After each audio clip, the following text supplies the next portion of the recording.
उन्हाळ्याची सुट्टी लागली की मग शाळेच्या मुख्य गेटला एक मोठं कुलूप लागतं आणि ते कुलूप पाहिलं की ना आपण सगळेच असा विचार करतो की यार काय मज्जा आहे यार शिक्षकांची.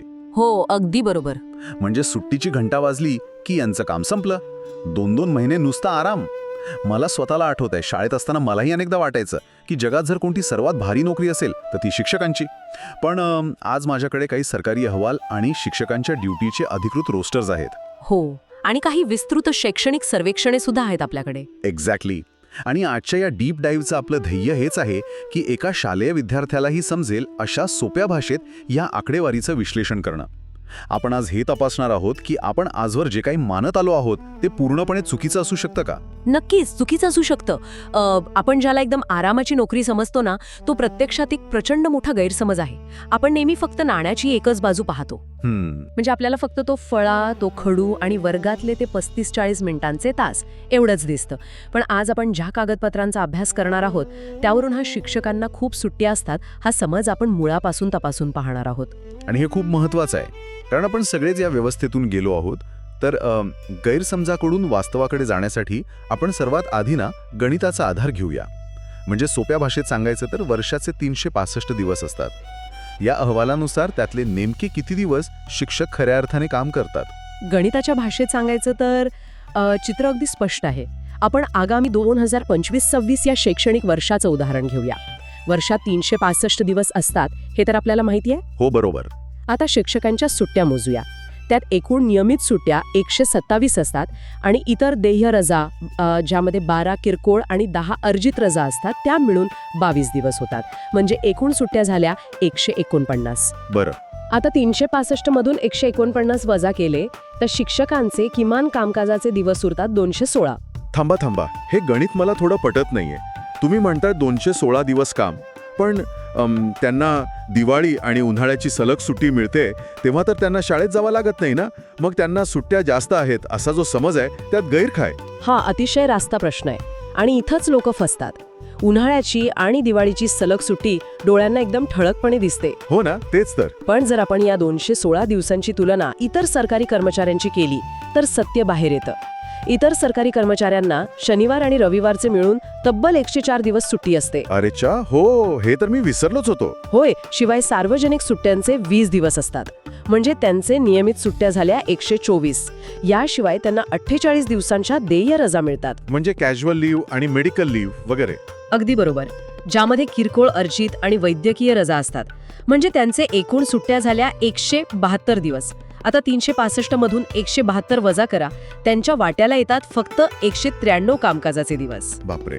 म्हणजे आपण जर याची तुलना केली तर शिक्षकांचे कामकाजाचे दिवस 216 आणि इतर सरकारी कर्मचाऱ्यांचे कामकाजाचे दिवस 193. म्हणजे 216 वजा 193 हा फरक तर तब्बल 23 दिवसांचा आहे. एक्झॅक्टली. आकडे कधीच खोटे बोलत नाहीत. म्हणजे हे तर एखाद्या व्हिडिओ गेमसारखं आहे जिथे आपल्याला वाटतं की समोरच्या प्लेअरकडे अनलिमिटेड लाईफ किंवा सुट्ट्या आहेत, पण प्रत्यक्षात तो हार्ड मोडवर गेम खेळत असतो. एक सामान्य सरकारी कर्मचारी वर्षातील जवळपास अर्धे दिवस सुट्टीत असतो, पण शिक्षक त्याच्यापेक्षा जास्त काळ काम करतो. अगदी अचूक ओळखलत. आपण सलग सुट्ट्या पाहतो पण इतर कर्मचाऱ्यांना मिळणाऱ्या शनिवार रविवारच्या आणि इतर सुट्ट्यांकडे आपलं लक्षच जात नाही. शिक्षक इतर कोणत्याही विभागातील सरकारी कर्मचाऱ्यांपेक्षा तब्बल 23 दिवस जास्त ड्युटीवर असतात. पण मग मला सांगा, जर ते इतर कर्मचाऱ्यांपेक्षा जास्त दिवस काम करतात तर मग सुट्ट्यांचा हा समज मुळात पसरलाच कसा. आणि या अतिरिक्त 23 दिवसात आणि रोजच्या शाळेच्या वेळेत शिक्षक नक्की काय काय करतात. हा समज पसरण्याचं मुख्य कारण म्हणजे समाजाला फक्त शाळेचं गेट आणि वर्गातला शिक्षक एवढंच दिसतं. पण अदृश्य काम किंवा जे इनव्हिजिबल जगलिंग ऍक्ट आहे ते कोणालाच दिसत नाही. इनव्हिजिबल जगलिंग ऍक्ट म्हणजे नक्की काय. आपण या उपलब्ध अहवालांनुसार शिक्षकांच्या कामाची विभागणी बघितली तर शिकवण्याव्यतिरिक्त त्यांच्यावर प्रशासकीय आणि अशैक्षणिक कामांचा प्रचंड मोठा बोजा असतो. उदाहरणार्थ निवडणुका आल्या की निवडणूक प्रक्रियेत सर्वात जास्त ड्युटी कोणाची असते? शिक्षकांची. हो, हे मी खूपदा ऐकलं आहे. पण मला नेहमी हा प्रश्न पडतो की निवडणुका किंवा जनगणना यांसारख्या कामांसाठी सरकार नेमक्या शिक्षकांचीच निवड का करतं. याचं कारण खूप सोपं आहे. संपूर्ण देशभरात अगदी तळागाळातील गावांपर्यंत पोहोचलेला अत्यंत विश्वासार्ह आणि सुशिक्षित सरकारी कर्मचारी वर्ग कोणता असेल तर तो फक्त शिक्षक आहे. हां, हे अगदी खरं आहे. गावातल्या प्रत्येक घराशी त्यांचा संपर्क असतो. हो, आणि म्हणूनच शासनाला जेव्हा जेव्हा कोणत्याही मोठ्या सर्वेक्षणाची गरज पडते तेव्हा ते शिक्षकांकडेच वळतात. मग ती जनगणना असो, पल्स पोलिओ मोहीम असो किंवा मतदार यादी अद्ययावत करणे असो. हे तर ठीक आहे, पण याचा प्रत्यक्ष विद्यार्थ्यांच्या शिक्षणावर कसा परिणाम होतो? म्हणजे जर एखादा शिक्षक 3 दिवसांच्या निवडणूक प्रशिक्षणासाठी गेला तर शाळेत काय होतं? हाच तर सर्वात गंभीर मुद्दा आहे. जेव्हा शिक्षक अशा प्रशिक्षणाला किंवा ड्युटीला जातो तेव्हा त्याच्या वर्गातल्या 35-40 मुलांचं काय होतं? आपल्याकडे पर्यायी शिक्षक किंवा सबस्टिट्यूट टीचर देण्याची कोणतीही ठोस व्यवस्था नाहीये. म्हणजे तो वर्ग तसाच रिकामा राहतो. हो, एक तर तो वर्ग रिकामा राहतो किंवा दुसऱ्या एखाद्या शिक्षकाला त्याचे स्वतःचे वर्ग सांभाळून या वर्गाकडेही लक्ष द्यावं लागतं.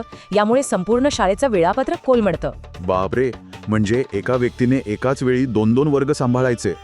हे एखाद्या सर्जनला सांगण्यासारखं आहे की तुम्ही तुमचं महत्त्वाचं ऑपरेशन सोडून आधी हॉस्पिटलची फरशी पुसा आणि मग कॅन्टीनचा हिशोब ठेवा. अगदी अचूक उपमा दिलीत तुम्ही. आणि हे फक्त निवडणुकांपुरते मर्यादित नाहीये बरं का. अजूनही काही असतं का? हो, रोजच्या शाळेत शालेय पोषण आहार म्हणजेच मिड डे मील ही एक खूप मोठी जबाबदारी असते.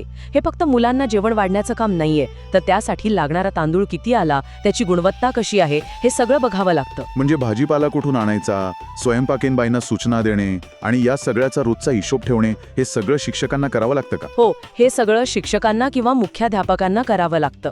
एक मिनिट, म्हणजे सकाळी शाळेत आल्यावर गणिताचा किंवा विज्ञानाचा तास घेण्याऐवजी शिक्षक आधी तांदळाच्या गोण्या आणि भाजीपाल्याचा हिशोब करत बसतात. दुर्दैवाने अनेक ठिकाणी हेच वास्तव आहे. आणि या यादीत अजून एका मोठ्या गोष्टीची भर पडली आहे, ती म्हणजे डिजिटल कामे. अहवालांमध्ये असा उल्लेख आहे की आजकाल शिक्षकांचा अर्ध वेळ हा मोबाईल किंवा कॉम्प्युटर स्क्रीन समोरच जातो. काय सांगताय?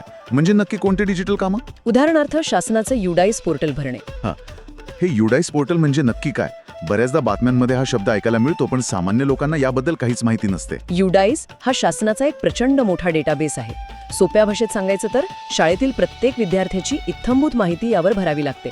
विद्यार्थ्याचं नाव, आईवडिलांचं नाव, जात, आधार कार्ड नंबर, बँकेचा तपशील, शिष्यवृत्तीची माहिती. बापरे, एवढी सगळी माहिती? हो, एका विद्यार्थ्याचे असे जवळपास 40हून अधिक रकाने म्हणजे डेटा पॉइंट्स शिक्षकांना भरावे लागतात. हे तर म्हणजे जर एखाद्या शाळेत 500 मुले असतील तर एवढी सगळी माहिती गोळा करणे आणि ती ऑनलाईन भरणे, हे तर एखाद्या फुल टाइम डेटा एंट्री ऑपरेटरचं काम आहे. नक्कीच. आणि त्यातही अडचण अशी असते की हे पोर्टल बऱ्याचदा अतिशय संथ चालते किंवा त्याचे सर्व्हर क्रॅश होतात. मग शिक्षकांना रात्री उशिरापर्यंत जागून स्वतःच्या मोबाईलचा डेटा वापरून ही माहिती भरावी लागते. म्हणजे घरी गेल्यावर सुद्धा काम सुरूच असतं. हो, शासनाकडून एखादा आदेश आला की त्याची माहिती तत्काळ एका एक्सेल शीटमध्ये किंवा गुगल फॉर्ममध्ये भरून देणे सक्तीचे असते. व्हॉट्सॲपमुळे आता अधिकारी कधीही मेसेज करून माहिती मागू शकतात. म्हणजे शिक्षक आता 24 तास ऑन ड्युटी असल्यासारखेच झाले आहेत. तर हे ऐकून मला खरंच नवल वाटते.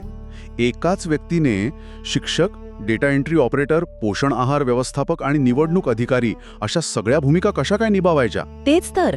आणि एवढं सगळं करून त्यांना प्रत्यक्ष शिकवण्यासाठी आणि पेपर तपासणीसाठी सुद्धा वेळ काढावा लागतो. पण तो वेळ कसा काढतात ते? शाळेच्या वेळेत तर या प्रशासकीय कामांचा गराडा असतो. त्यासाठी त्यांना स्वतःचा वैयक्तिक वेळ खर्ची घालावा लागतो. मग मुलांचे पेपर तपासणे, युनिट टेस्टच्या प्रश्नपत्रिका काढणे, निकाल तयार करणे, मुलांचे प्रकल्प तपासणे, ही सगळी कामं त्यांना शाळेनंतर किंवा घरी नेऊन करावी लागतात. आणि कमकुवत मुलांसाठी जे विशेष वर्ग घेतले जातात त्याचे काय? तेही याच अतिरिक्त वेळेत बसवावे लागतात. आजकाल स्पर्धा परीक्षांचे पेव फुटले आहे. त्यामुळे शालेय पातळीवरच मुलांना शिष्यवृत्ती परीक्षा किंवा इतर स्पर्धा परीक्षांसाठी तयार करावे लागते. बरोबर आहे. आणि लक्षात घ्या, शाळेत असताना कोणत्याही शिक्षकाला रिकामा वेळ नसतो. समजा एखादा सहकारी शिक्षक रजेवर असेल तर कोणताही वर्ग रिकामा ठेवता येत नाही.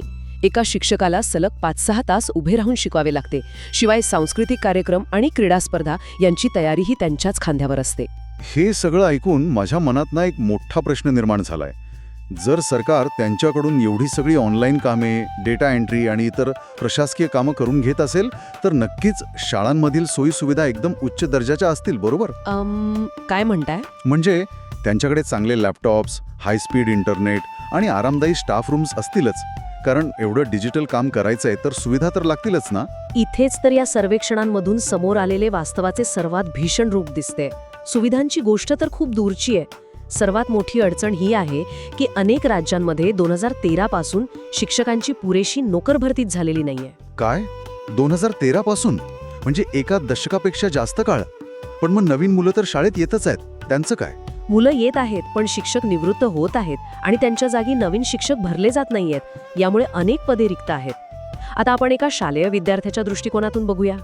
सांगा ना. उपलब्ध असतील तर त्या 3 शिक्षकांवर कामाचा दुप्पट तिप्पट ताण येतो. गणिताच्या शिक्षकाला अचानक इतिहास किंवा भूगोलही शिकवावा लागतो. हे तर एखाद्या सुपर हिरोला त्याचे कोणतेही गॅजेट्स न देता जग वाचवायला सांगण्यासारखं आहे. भरती नसल्यामुळे असलेल्या शिक्षकांनाच सर्व अतिरिक्त जबाबदाऱ्या पार पाडाव्या लागतात. आणि भौतिक सुविधांचे काय? ज्या शाळांमधून हे शिक्षक काम करतात तिथली अवस्था कशी आहे? ग्रामीण आणि काही निमशहरी भागातील शाळांची परिस्थिती अत्यंत विदारक आहे. अनेक शाळांमध्ये मुलांना आणि शिक्षकांना पिण्यासाठी शुद्ध पाण्याची सोय नाहीये. पुरेशी आणि स्वच्छतागृहे नाहीत. हे खूपच भयानक आहे. हो, आणि विशेषतः मुलींसाठी आणि महिला शिक्षकांसाठी पिंक रूम म्हणजे सॅनिटरी पॅड आणि स्वच्छतेची सोय असलेली खोली किंवा आजारी पडल्यास आराम करण्यासाठी सिक रूम यांसारख्या अत्यंत प्राथमिक सुविधांचा अनेक ठिकाणी पूर्णपणे अभाव आहे. बऱ्याच शाळांच्या इमारती आणि फर्निचरची अवस्था वाईट आहे. हे खरोखरच अस्वस्थ करणारं आहे. एकीकडे तुम्ही शिक्षकांकडून डिजिटल युगातील सर्वोत्कृष्ट कामगिरीची अपेक्षा करत आहात. त्यांना सांगत आहात की मुलांचा सगळा डेटा ऑनलाईन भरा. पण दुसरीकडे त्यांना साधं पिण्याचं पाणी किंवा बसायला एक धड खुर्चीही नीट देत नाही आहात. मग हे ऑनलाईन काम ते करतात कसं? तोच तर मोठा विरोधाभास आहे. शासनाकडून ऑनलाईन कामे सक्तीची केली जातात, पण अनेक शाळांमध्ये अखंड वीज पुरवठा नाहीये, संगणक नाहीत आणि इंटरनेट तर सोडाच. मग हे काम पूर्ण कसं होतं वेळेत? काही ठिकाणी इंटरनेटची बिले भरायलाही शाळेकडे निधी नसतो.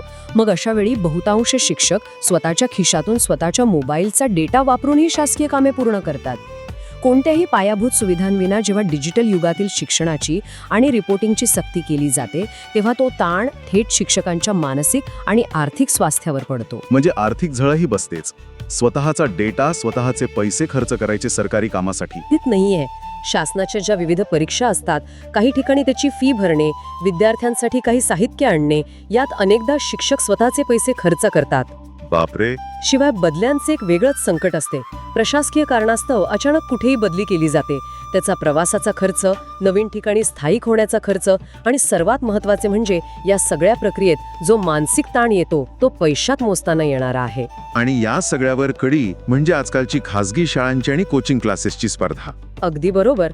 आजूबाजूला इंग्रजी माध्यमांच्या खासगी शाळांचे मोठे आव्हान उभे राहिले आहे. तिथे प्रचंड फी असते, चकचकीत इमारती असतात आणि लोकांचा ओढा तिकडे वाढत आहे. हो, आजकाल प्रत्येक पालकाला वाटतं की आपल्या मुलाने इंग्रजी माध्यमातच शिकावं. हो ना.